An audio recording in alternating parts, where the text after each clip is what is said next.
Hi everyone, I'm Shelly from There's No Place Like Home at redheadmom8.wordpress.com. Today I'm going to share with you some more relaxed homeschooling tips, and I'm going to specifically be talking about social studies.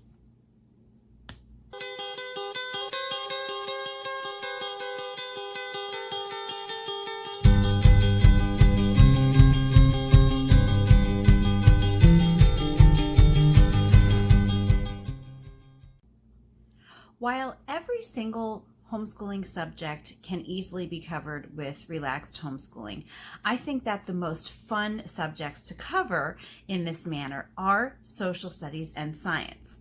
And today I'm specifically going to be talking about social studies, which covers, and this is just a little bit, anthropology, archaeology, economics, geography, history, civics, and sociology, just to name a few.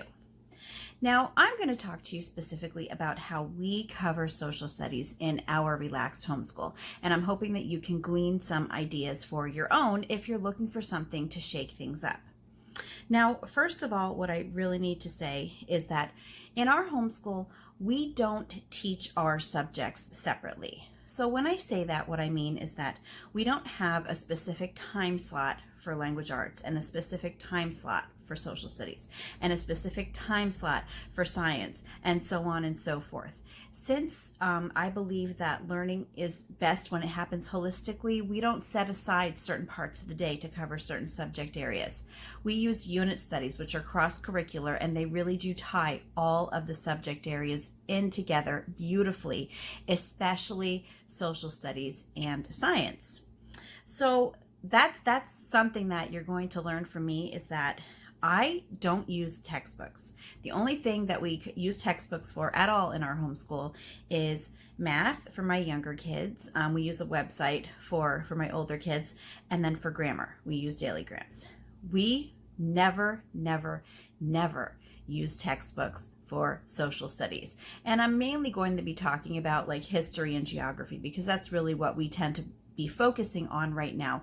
But this can pertain to any of those subtopics that can be covered underneath social studies.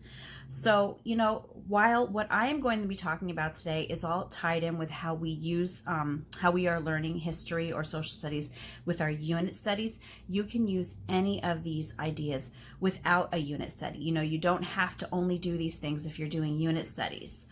These are all great learning ideas for you to use with your kids, where you don't have to feel bogged down by a textbook. Because I'll tell you what, when I was in school, I hated history. I loathed history.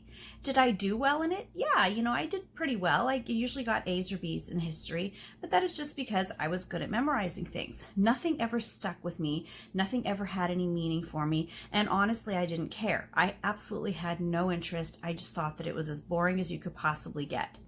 Now, as I'm homeschooling my own children, I'm finding that history is amazing. And the reason that I always thought that history was so boring is because history textbooks are the worst.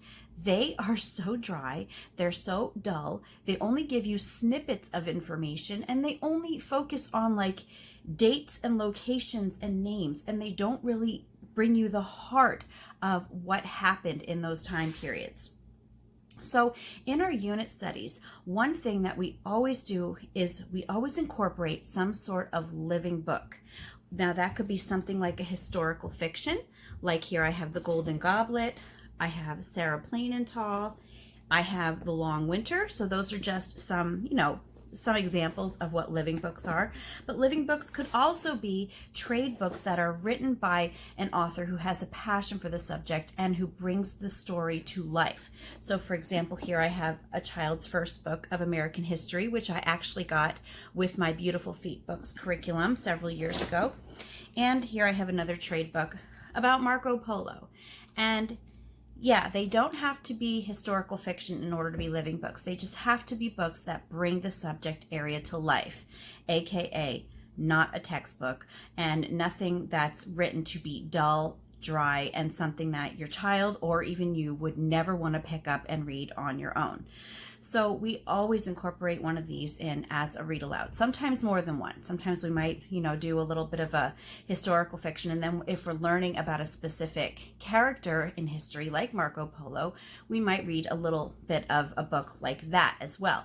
It really depends on the day. But, that is like a really foundational to our history, are these living books. And a lot of times we do mix those in with videos. There are so many great videos, usually on YouTube. There are some on Netflix. I've been finding that most of the videos that we watch are on YouTube, just because the Netflix documentaries, they're pretty long and they start to lose my children's attention after a while. So on YouTube, I'm able to usually find something that is shorter, but that is still appropriate. So that is a great combination, is, the living books and then an occasional video. Not something, you don't want to watch a video every single day unless your kids like learn fantastically that way, but it's certainly an option. Now, another thing that we do in our relaxed homeschool to kind of bring just life to social studies, to make it exciting for the kids, is we do a lot of hands-on activities with our unit studies. So for example, when we were learning about medieval times, we actually had a medieval feast where we looked up, the different roles that people were that worked in a castle, and then we looked up the sorts of foods that they would be eating in that time period. We had the kids learn a song from that time. I think it was Here We Go a Wassailing. They learned that, and we actually cooked an entire medieval times meal together. My daughter invited a friend over, and we all sat down, and the kids had to eat with their hands out of bread trenchers because they didn't have silverware in those days. And you can bet that it is something that my kids still remember to this day. Even my younger kids who were really young, who were really small when we did it, it's still something that really sticks with them. During that time, we made a cardboard castle together. And I'll tell you what, it wasn't easy. It was really time consuming. But my kids learned about all of the different sections of a castle and what each part is for. And I learned in that day, because I always pictured a castle as being, just a building where a king and queen live. I didn't understand all of the components that actually make up a castle community. So that was so educational for us. And we ended up having a beautiful castle to show to our friends for a while afterwards. We've also done, when my kids were learning about Scotland, we did a Scottish breakfast. I mentioned in one of my other videos, we incorporate food a lot into our homeschool activities, because that is really something that my kids enjoy doing. They enjoy cooking and baking, and it really does help them to remember the different activities that we are doing alongside of them. So so we did a huge Scottish breakfast when we were learning about Scotland. When we were learning about Mesopotamia, my kids made cuneiform tablet out of cookie dough. Yeah, there we go again. We've got the food in there. So cuneiform tablets made out of cookie dough. They did that. We also do a lot of mapping. So there is our geography. I don't know, might be able to see behind me, but on the map behind me, there are little labels that are actually up there because we've been learning about different explorers. So my kids were actually tacking up where the explorers were born at, that we've been learning about on the map back there. And that is also something that we really like to do. I have my maps visible. They're right in my kitchen. That's where I'm sitting now. So behind me is a world map. Across from me is one of the United States, showing all of the states.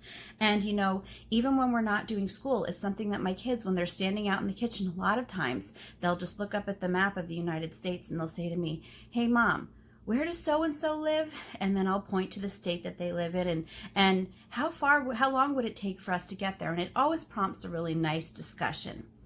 Now, another idea, besides, incorporating lots of hands-on activities and living books and videos, is you could do field trips with your kids. My kids and I have already gone to heritage museums. Today, my kids and I were walking along a canal that is nearby, and we saw that there is actually a heritage center there too. So we're going to be visiting there as soon as I know that it's open. Take walks around your town. Your towns very often have lots of history in them.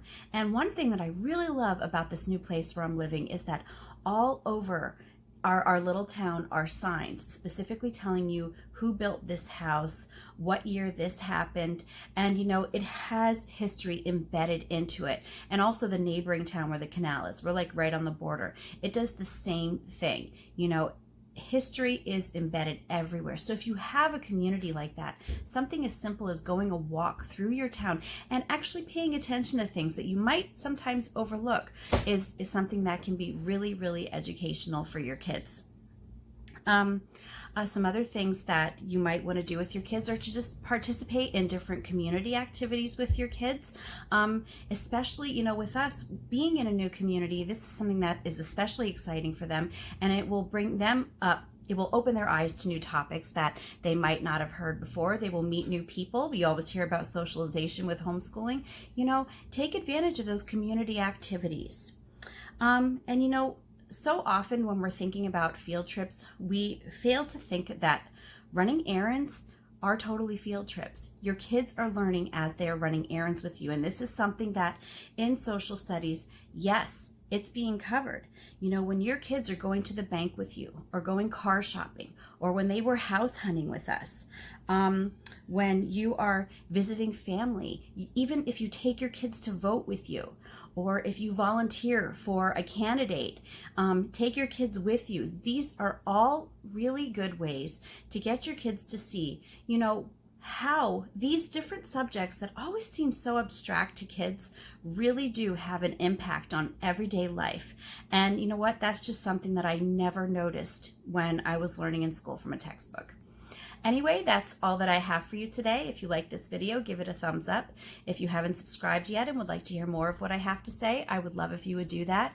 If you have any questions or comments, you can leave one over on Instagram because YouTube always disables my comments. And if you like my work and would like to check out my Patreon page, I will leave a link for that in the description box as well. And today I want to give a shout out to my patron, Kimberly. Kimberly, thank you so much for your support.